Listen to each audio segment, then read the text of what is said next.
ক্ষমতাচ্যুত সাবেক প্রধানমন্ত্রী শেখ হাসিনা, তার বোন শেখ রেহানা, ভাগ্নি ব্রিটিশ এমপি টিউলিপ সিদ্দিক সহ ১৭ জনের বিরুদ্ধে দায়ের করা দুর্নীতি মামলার রায় ঘোষণা করা হবে আগামী ১ ডিসেম্বর। পূর্বাচল নতুন শহর প্রকল্পে শেখ রেহানাকে অবৈধভাবে ১০ কাঠা জমি দেওয়ার অভিযোগে মামলাটি করে দুদক। মঙ্গলবার আদালতের বেঞ্চ সহকারী বেলাল হোসেন জানান, ঢাকার বিশেষ জজ আদালত ৪-এর বিচারক মোহাম্মদ রবিউল আলম রাষ্ট্রপক্ষ এবং আসামি পক্ষের যুক্তিতর্কের পর এই তারিখ নির্ধারণ করেন।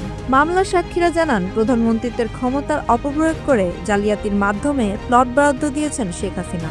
এতে মূল আসামিদের যাবজ্জীবন কারাদণ্ড হওয়ার সম্ভাবনা আছে বলে জানান দুদকের আইনজীবীরা।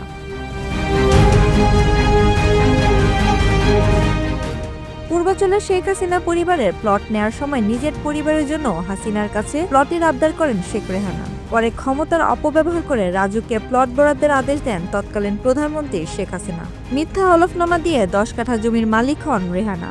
এসব অভিযোগে ১৭ জনের বিরুদ্ধে দুর্নীতির মামলা করে দুদক। ৩২ জনের সাক্ষ্য প্রদানের পাশাপাশি অবৈধ নির্দেশনামা ও ভুয়া হলফনামা সহ আসামিদের বিরুদ্ধে সকল প্রমাণাদি উপস্থাপন করেন দুদকের আইনজীবীরা। মঙ্গলবার উভয় পক্ষের আইনজীবীদের যুক্তিতর্ক শেষে আগামী ১ ডিসেম্বর রায়ের তারিখ ধার্য করেন ঢাকার ৪র্থ বিশেষ জজ আদালত। সাক্ষীদের জবানবন্দিতে উঠে আসে, মায়ের নামে প্লট বরাদ্দের জন্য তৎকালীন প্রধানমন্ত্রীর উপর চাপ প্রয়োগ করেন ব্রিটিশ এমপি টিউলিপ সিদ্দিক। ফলে নিজে প্লট বরাদ্দ না নিলেও মামলার মূল আসামি তিনি।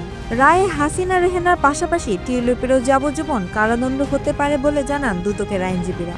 মামলায় একমাত্র গ্রেপ্তার আসামি রাজুকের সাবেক কর্মকর্তা খুরশিদ আলমের আইনজীবী যুক্তিতর্কে বলেন, সরকারি কর্মকর্তা হিসেবে ঊর্ধ্বতনের আদেশ পালনে বাধ্য ছিলেন তিনি।